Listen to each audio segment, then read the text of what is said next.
Thank you so much for doing this, Dr. Myers. It's nice to see you again. Thank you, Melonie. It's very nice to be here. I appreciate your kind invitation.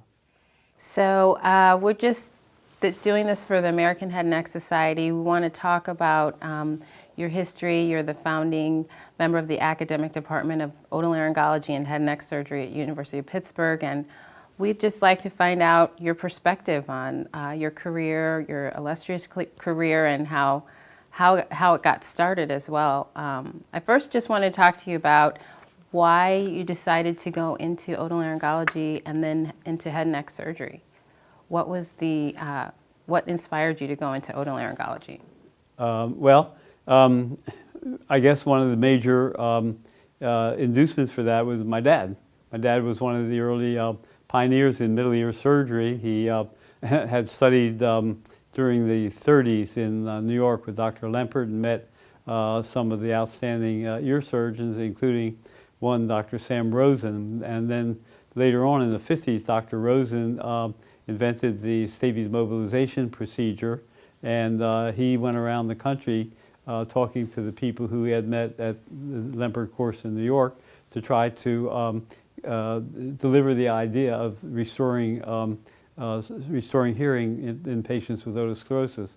And at that time, I had just graduated from the University of Pennsylvania with a Bachelor of Science in Economics and no job. And so I had the leisure time, and I watched my dad do these cases of Stapes mobilization, and it was an inspiration to me to be able to suddenly watch people go through a very short operation under local anesthesia and suddenly hear after they haven't heard for decades. It was like a miracle, and I wanted to do that. And so I went back, I had to go back to school to get my science courses, and then I started medical school, and kind of the rest is history. What about during your residency, how did you find out about head and neck surgery, or when did you find out about head and neck surgery? Was it during residency, or? Well, no. In fact, I was a resident in Massachusetts Eye and Ear Infirmary, a Harvard program in ENT, and at that time they did practically no head and neck surgery. Laryngectomy was the only thing. I never saw another tumor, not oral cavity or salivary gland or thyroid, nothing, because the people at the Massachusetts General Hospital next door did all those cases. So I had gone, like I said, I had gone into ENT to be an ear surgeon. And then I decided in my second year as a resident, when I was working with Dr. Schuchneck and Dr. Montgomery, he was the chairman and vice chairman, was Dr. Montgomery, and they had their practice within the hospital, and they would see patients, they taught residents, they taught medical students, everything confined to the hospital, and then you could do your research activities and everything self-contained, and it seemed like a wonderful way to spend your life. So I decided at that point as a second-year resident that I was going to go into academic otolaryngology. And so I finished the program and fully intending to do all parts of otolaryngology in some program. And then I went in the Army for 2 years. I was stationed in Germany in 97th General Hospital in Frankfurt, Germany as an ENT doctor, and did a lot of surgery, but no head and neck surgery. And I kept thinking about it, and I realized that to go into academic medicine in a department where you have to do anything, I really wasn't prepared to do that because I didn't know anything about head and neck surgery. So I applied to 1 or 2 programs, and luckily was accepted by Dr. John Conley in New York City, who at that time was considered to be the outstanding head and neck surgeon in the entire world. So I spent a year with him. We didn't have house staff, so I did everything, but got to do lots and lots of surgery. And early on, maybe after a month or 2 into the year, Dr. Conley went off to a meeting somewhere, and he heard Dr. Buchamjian lecture about his delta pectoral flap, which was the first time that we ever had the opportunity as head and neck surgeons to do immediate reconstruction. So it really knocked me out. And I must admit that after that, first of all, I did more delta pectoral flaps in that year than I did tonsillectomies as a resident. So you can imagine, because there was kind of a backlog of patients. And after that, I just sort of couldn't think about the rest of otolaryngology very much. That is, not for me personally, for the surgical aspects of my career.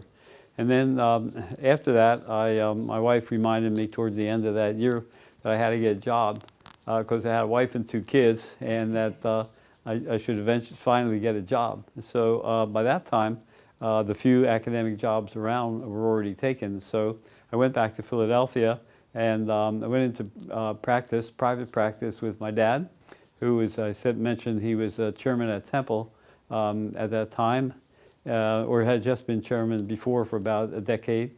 And he had 2 practice partners, both of whom were also otologists. And so I was the other guy. I did everything else that came along. And I was the first ENT doctor in Philadelphia to do head and neck surgery. So it didn't take very long before I was too busy and I was running around. In addition to my private practice, I always did the surgery with the resident, University of Penn. Had a clinical appointment as a clinical assistant professor at the University of Penn. And I did all the head and neck surgery with the residents, both at the hospital, University of Pennsylvania, and the VA hospital, and the Presbyterian University Hospital, which is a satellite nearby. And I was also a consultant at Children's Hospital with Dr. Sylvan Stuhl, was the chief there. So I had an opportunity to meet Sylvan, and we had some really great surgical adventures together with cases that I had never come across in my training program, but with the different types of training I had, we were able to take them on successfully and try to muddle our way through until we were able to take care of things. And then, so I started there in 1968. I completed my training in 1968 with a year in New York with Dr. Connolly. And then I went back to Philadelphia. In 1973, I was asked to interview for the position at chairman at the University of Pittsburgh. And it was actually kind of a, I don't know if you want to hear this whole thing, but my dad was invited to a continuing medical education course as a member of the faculty somewhere in Virginia. And he couldn't go, and he asked me if I would go in his place. So I said, yeah, sure, I'll go. And weekend in the country with my wife. I mean, who's going to turn that down? So I went there, and lo and behold, we bumped into a doctor from Pittsburgh by the name of Dr. Sidney Busis, who is a otologist and interested in neurology. And Dr. Bus's wife wasn't able to join them because one of their kids was sick.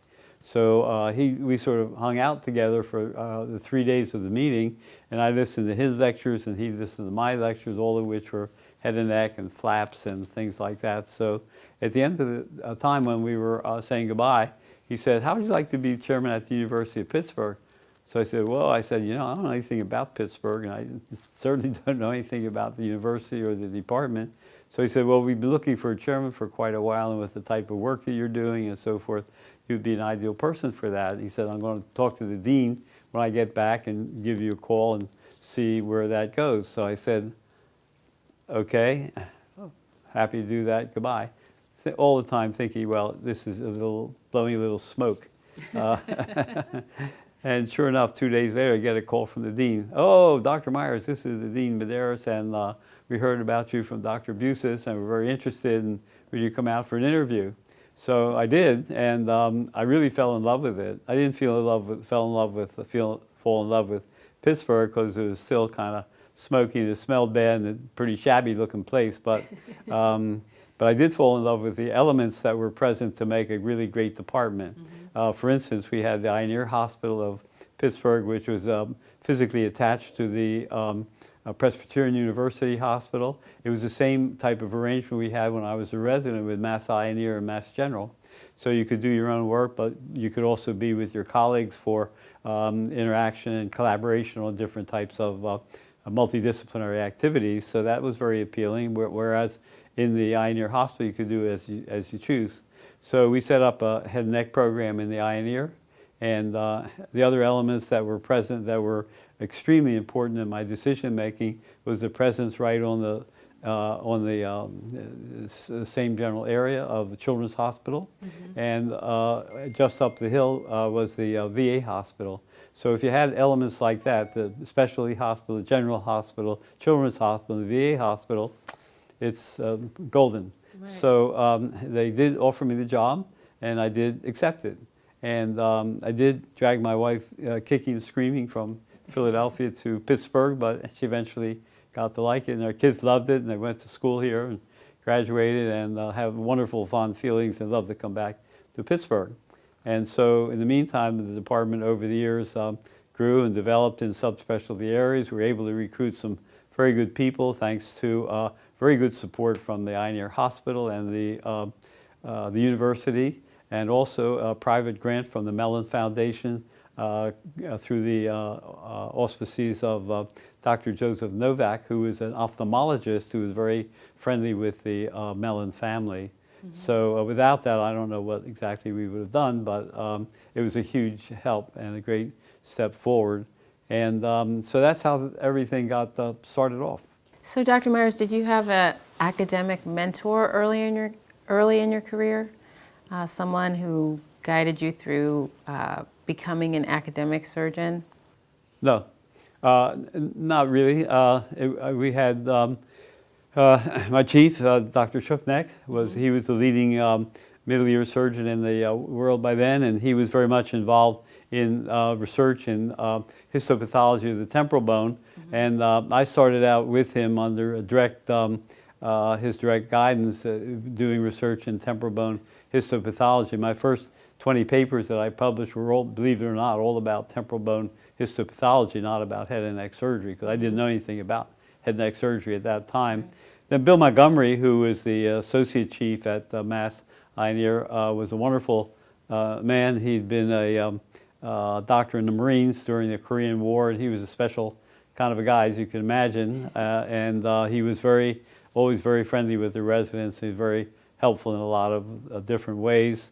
And then I guess with John Conley was a very special person. He was so-called, he was a perfect example of the Renaissance man. He was a remarkable surgeon.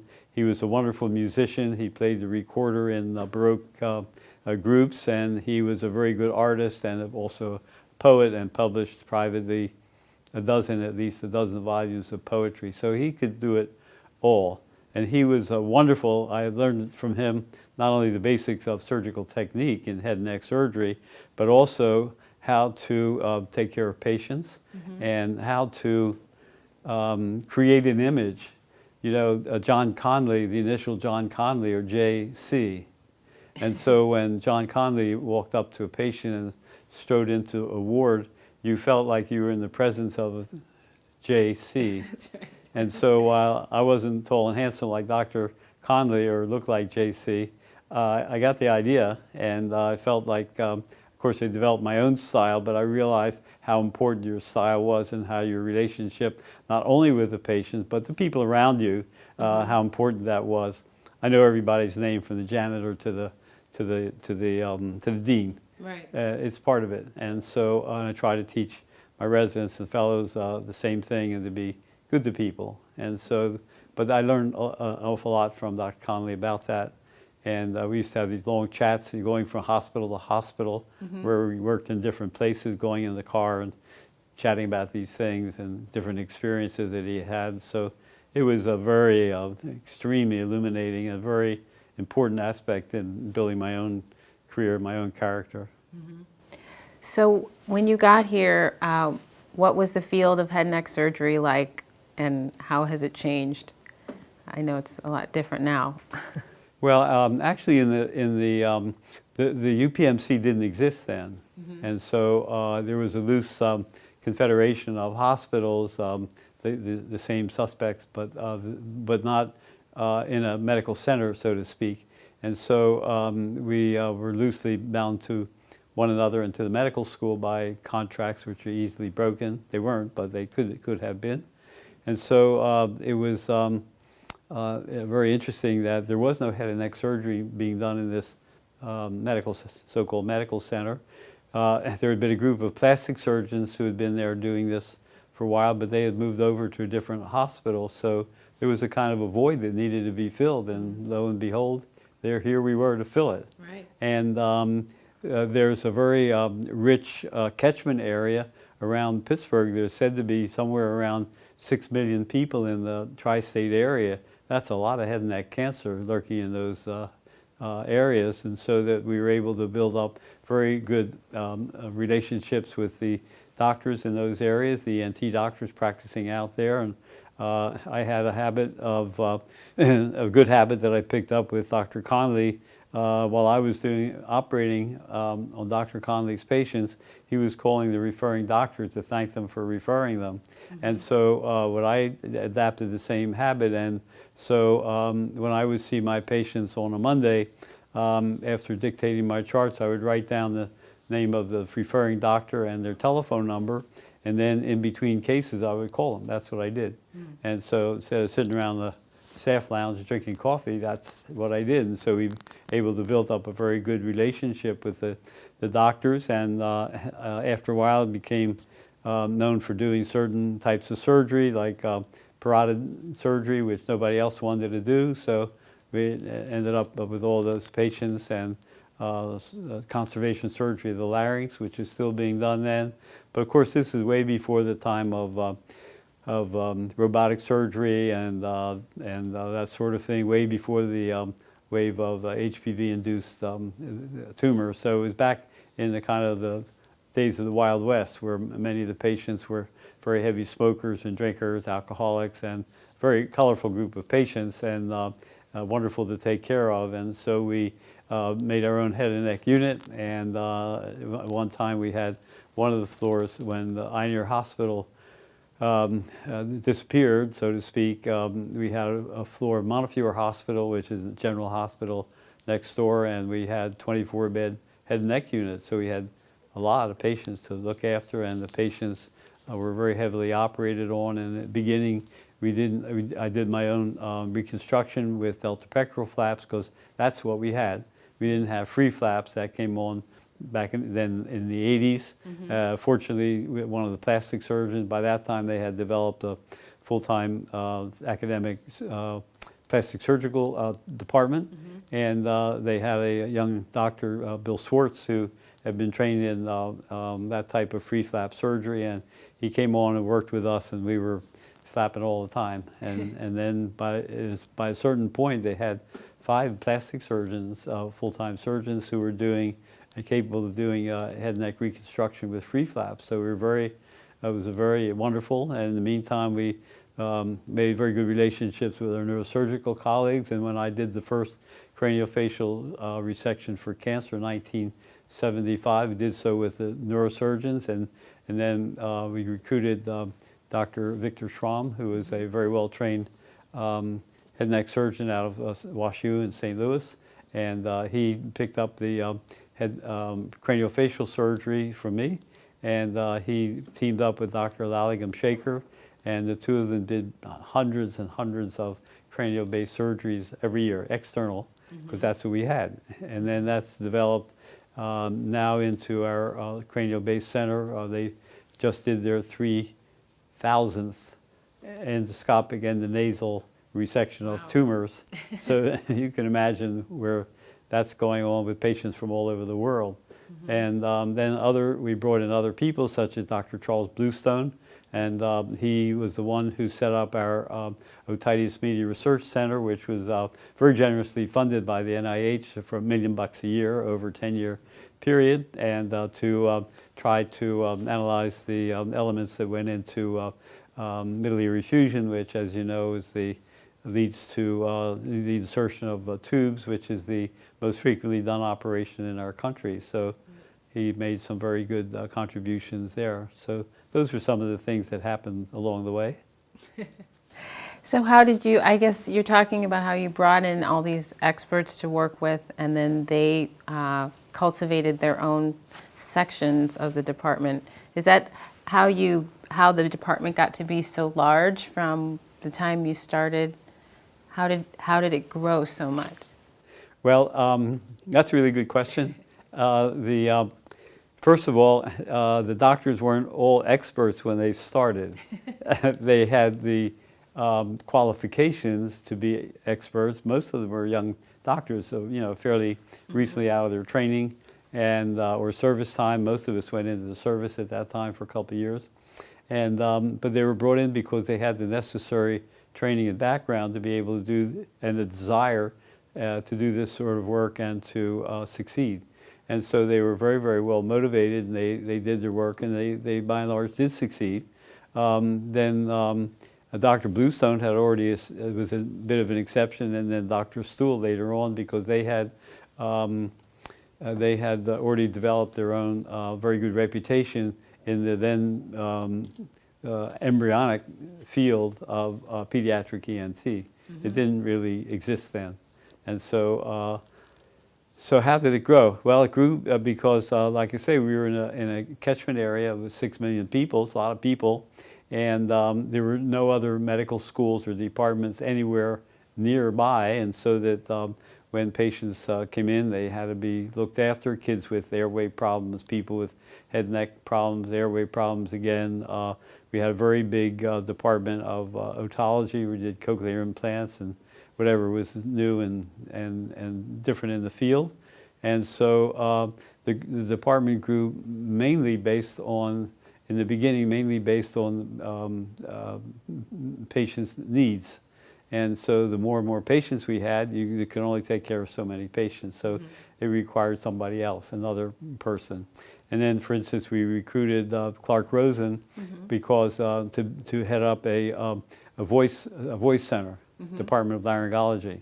And why? Because it was something very new at that time, and there were other departments in the country who had started departments like that, and we felt like we should be doing the same thing because they were doing different types of things. They were doing neurological aspects of laryngology, and they were doing reconstructive things and other things that were very, very brand new, and we wanted to be on the, no pun intended, the cutting edge of any type of surgery that was being done in our field.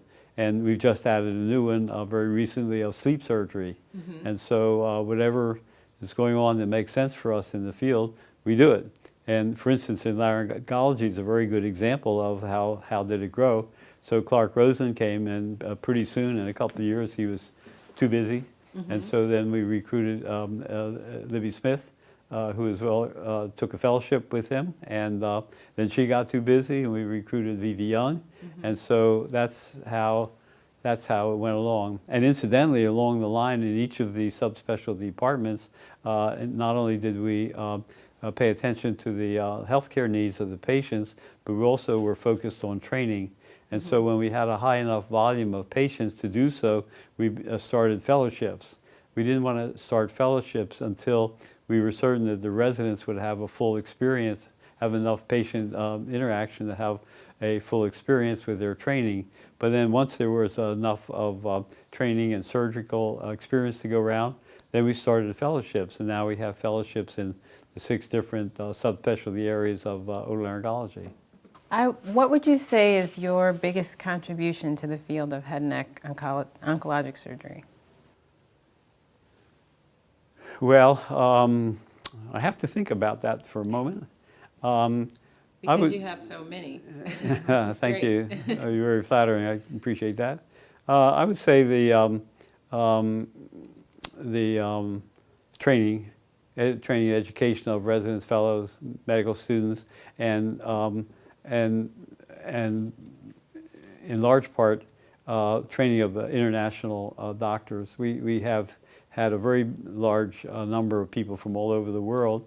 When we started keeping records of it, we actually started this around 1980. We didn't start it, it just sort of happened that once our department members became known around the world and gave papers and attended meetings and whatnot, doctors overseas, the doctors from overseas would see what we were doing. They'd say, "Oh, can I come and study with you?"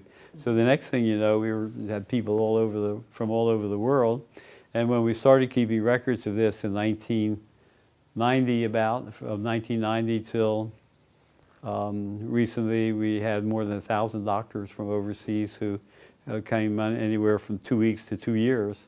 Many of them came to work in our laboratories, and many of the doctors who came with us, especially for the extended period of time, went back and became a department chairman themselves. So we're on the 3rd generation.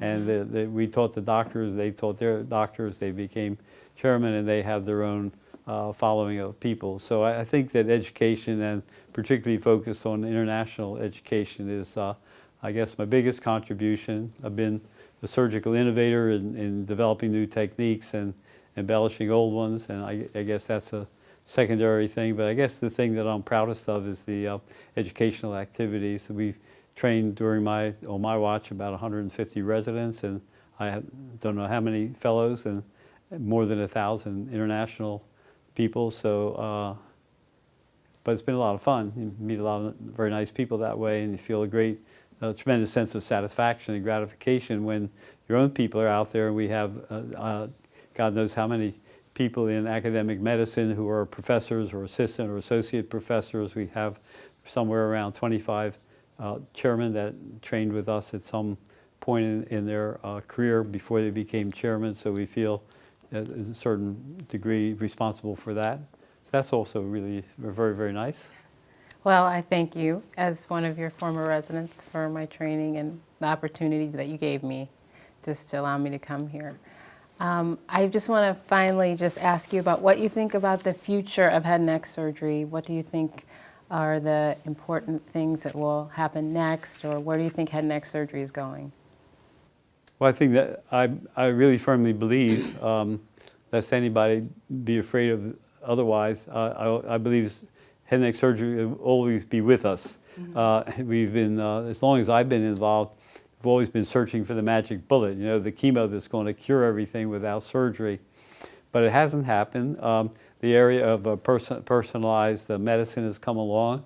I think that that's certainly a very great refinement of that idea of you take a biopsy and develop what the patient's unique problem is on a microscopic and a biological level, and then treat it accordingly with what you think is the very best scheme for that. I think there's a lot to that, but there are going to be patients who we already know are going to fail with this type of treatment. You know, they're going to, from the beginning, fail with it.